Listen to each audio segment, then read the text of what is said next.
이게 그들은 무슨 생각을 하는지 모르겠습니다만 지금 진행되는 상황을 쭉 보니까 국민들 입장에서는 유권자들 입장에서는 이런 생각이 들 것 같아요. 만약에 이들의 작전 또는 의도대로 됐으면 비상계엄도 해지 안 하려고 그랬어. 당사에 그쵸. 방콕했어. 추경호 원내대표는 사실 내란 지금 공범죄로 고발이 된 상황입니다. 그렇죠. 비상계엄 해제도 참여를 안 하려고 했어요. 한 60명이.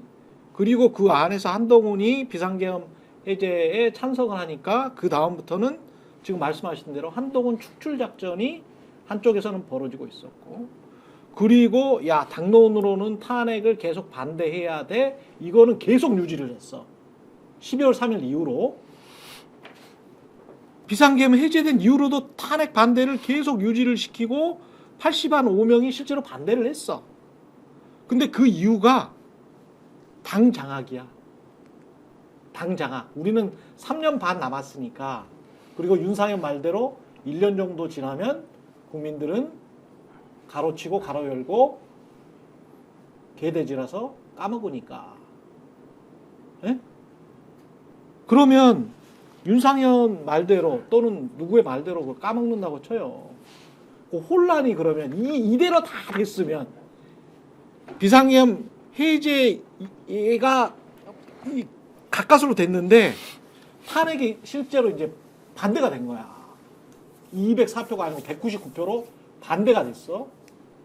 그러면 한국은 망하는 건데 이거를 그대로 그냥 끌고 가려고 했다는 거잖아요. 이들의 생각은 망한다고 생각하지 않는 거죠. 민정당으로 와, 다시 이 되돌아가면 된다고 생각한 거지. 아니 진짜 미친놈들인 거잖아요. 진짜 미친놈들은 권력에 미쳤습니다. 예, 윤석열뿐만이 아니고 이 탄핵에 반대한 85명과 지금 이 논의를 지들끼리 하고 있는, 그리고 거기에서 또 부추기고 있는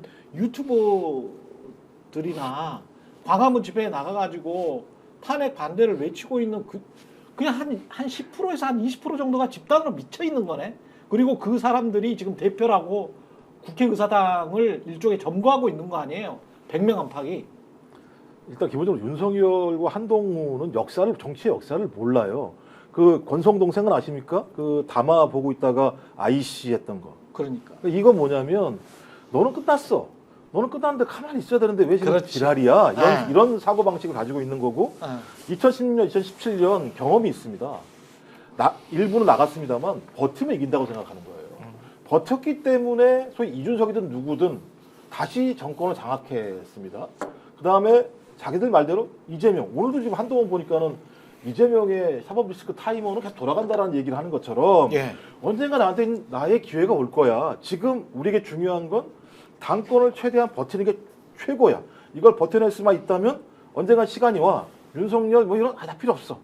저는 이런 방식들의 사고들을 가지고 가결이냐 아니냐가 중요한 게 아니라 찬성의 숫자가 중요했다라고 판단이 되는 거기 때문에 저는 이 자들은 뭐 윤석열이 더 나쁜 자지만 거기에 버금가는 나쁜 자들이 진짜 나쁜 놈들끼리의 경쟁을 벌인 게 최근의 상황이라고 볼 수 있고, 말씀하신 것처럼 나쁜 놈들의 의기투합이 만약에 현실화됐다고 한다면 체포, 구금, 사살, 기본권 통제, 그러니까 대한민국은 제가 볼 때는 적어도 다시 돌아올 수 없을 만큼의 거대한 상처를 받을 수밖에 없는 상황인데 그걸 방치한 거죠. 그러니까 권력만 가질 수 있으면 무엇이 망하건 상관이 없다. 왜? 자기들이 권력을 가지면 어떤 형태로든지 자기들한테 피해가 오지 않고 온갖 이익을 얻을 수 있으니까 이 정도의 사고방식이 아니면 이렇게 할 수 없는 거죠. 그러니까 박근혜 탄핵의 교훈이 엉뚱한 데서 얻어진 거예요. 권력을 너무 빨리 잡았어. 그렇죠. 내가 볼 때는 맞아. 그때 그렇게 참혹하게 심판을 당했으면 최소한 한 10년 정도는 뼈를 깎는 고통을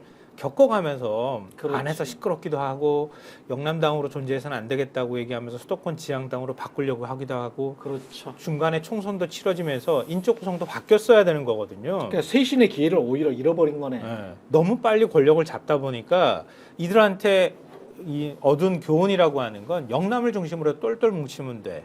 그리고 영남은 물갈이도 안 됐어. 윤석열이 물갈이도 안 시켰잖아요. 그렇죠. 그러니까 그때 중진이 지금도 중진이야.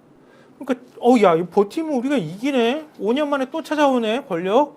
이 맛을 이미 거기에 취해버린 거예요.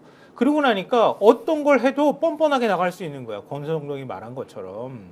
이 잘못된 교훈을 이제는 확실하게 정말 국민들이 완전히 잘못됐다는 걸 선언해주고 뼈를 깎게 만들어줘야 된다. 그렇지 않으면 대한민국이 어떻게 진보만 있을 수 있겠습니까? 그렇죠. 보수도 있어야 되는 그렇죠. 거거든요. 네. 아니 있어야 된다고 제가 말하지 않아도 원래 있는 거거든요. 그래 자연스러운 현상이지. 네. 자연스럽지. 그러면 그 보수가 건전해야지 진보도 건전할 수도 있는 거죠. 그렇습니다. 예. 근데 그거를 자기들 스스로가 점점 우경화되고 극우화되고 역사도 퇴행으로 바꾸고 그러고 난 다음에 영남에 기대가지고 기생만 하면 자기들은 살아남을 수 있다는 교훈을 얻어버린 거예요. 맞아요. 그러니까 이번에도 이렇게 뻔뻔할 수 있는 거야. 국민하고 완전 생각이 달라도 또 다시 한 3년 뒤쯤에는 또 어떤 시대의 판이 벌어질지 몰라서 그때 가서 우리 또 다시 잔치 벌이면 된다고 생각하는 거예요.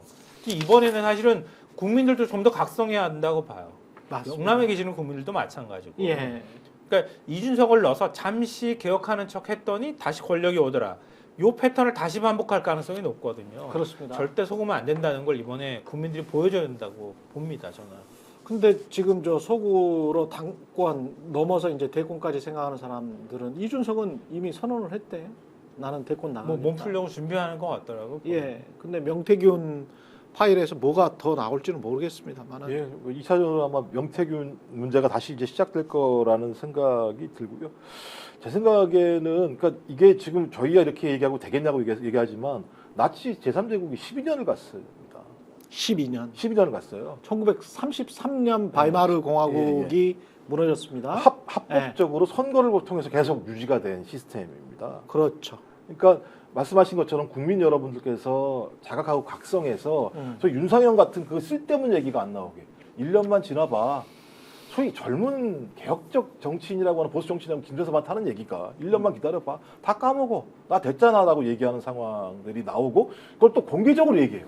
술자리에서나 설득하려고 하는 얘기를 공개적인 유튜브에서 나와서 할 정도의 상황이라고 하는 부분들에 대해 국민들이 분노하고 계십니다만 이 분노가 실제로 3년 후 국회의원 선거에서 등장하지 않는다면 현실이 안 된다면 제가 볼 때 또 얘기를 또 할 거예요. 그냥 주구장창 그 사람들은 그래서 이 고통스러운 상황들을 방치하고 양날개로 건강한 진보, 건강한 그렇죠. 보수가 좀 대한민국을 웅비하게 할 수 있게 해서 할 수 있게 위해서라도 저는 국민 여러분께서 끝까지 각성하시고 기억하시고 행동하실 필요가 있다고 생각이 듭니다. 근데 저는 아까 한동훈을 내몰지는 못할 것이다 이렇게 생각했던 이유가 뭐냐면요. 최소한 분열됨을 필패라는 건 알고 있었단 말이에요.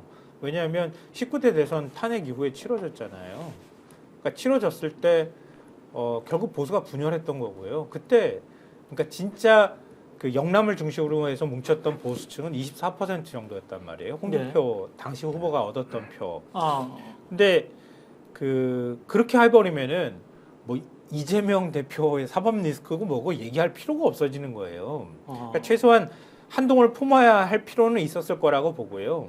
그리고 12명의 찬성표가 있지만 지금 기권 이런 표까지 합하면은 11표가 더해지는 거잖아요. 예. 23명 정도는 어찌됐든 간에 친윤계와 함께 가지 않을 수 있다는 걸 이번에 보여준 거란 말이에요. 예.